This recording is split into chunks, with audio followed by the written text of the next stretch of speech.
m'appelle Frédéric Lannes, donc je représente le RL du Chêne Vert. Je suis installé depuis 1994, au départ en GAEC et puis en ERL depuis 2007. Donc on est aujourd'hui sur l'exploitation 3, donc 2 collaborateurs et puis moi-même. Là il y a à peu près 650 chèvres sur l'exploitation, une centaine d'hectares avec la production fourragère pour nourrir le troupeau, pour avoir un maximum d'autonomie.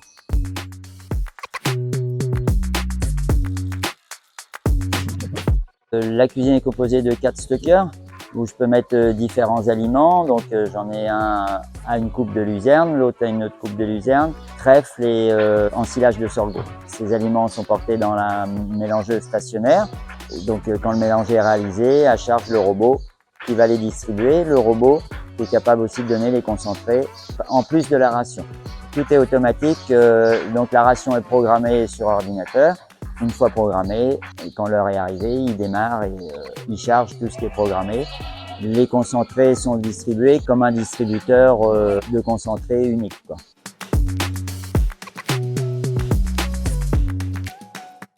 Alors le matin, quand on arrive à 5h30, donc le paillage est déjà réalisé. 6h moins le quart, on commence la traite. Donc le robot est en pause.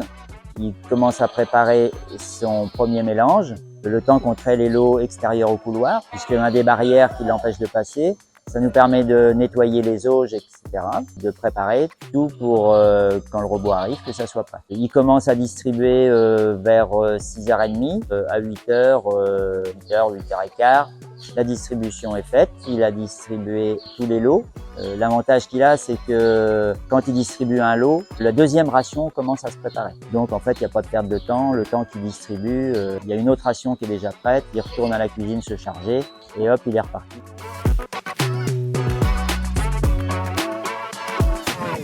Donc avant d'acheter le robot, j'avais envisagé d'utiliser la mélangeuse de l'Acuma, une grosse mélangeuse automotrice. Le problème, c'est qu'elle ne rentrait pas dans les bâtiments. Donc j'étais obligé de décharger dehors les tas et puis de les reprendre et de les redistribuer avec ma distributrice. Et du coup, au niveau gain de temps, c'était pas intéressant du tout.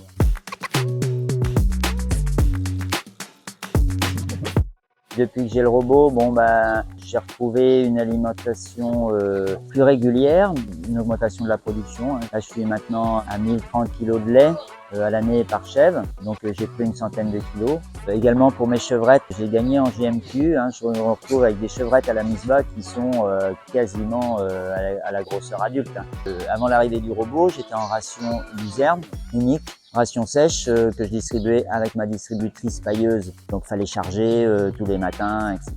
Donc ça me prenait quand même beaucoup de temps. Là, j'ai pu intégrer 3 nouveaux aliments, l'ensilage de sorgho, l'ensilage de luzerne, l'enrubanage de trèfle, avec moins de temps puisque j'économise à peu près 2 heures tous les matins.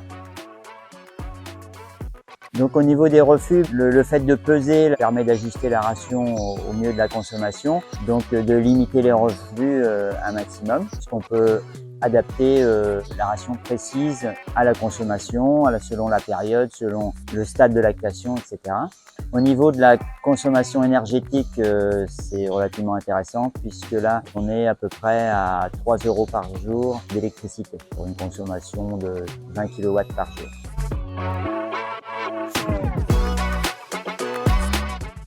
Alors la programmation de la ration, elle est relativement simple. C'est sur ordinateur, donc je rentre les différents aliments que je veux intégrer à la ration, la quantité, le nombre de chèvres qu'il y a dans le lot, et puis les horaires auxquels je veux qu'ils soient distribués. Donc moi je fais 3 distributions par jour, donc j'en fais un matin, un midi, un le soir, et je programme les différentes rations. Donc j'ai une ration laitière, si j'ai un lot de chevrette, je fais une ration chevrette, si j'ai les chèvres sont taris, j'ai une ration tarissement, et évidemment chaque ration évolue. Si je veux la faire évoluer tous les jours, je peux la faire évoluer tous les jours, c'est pas un problème.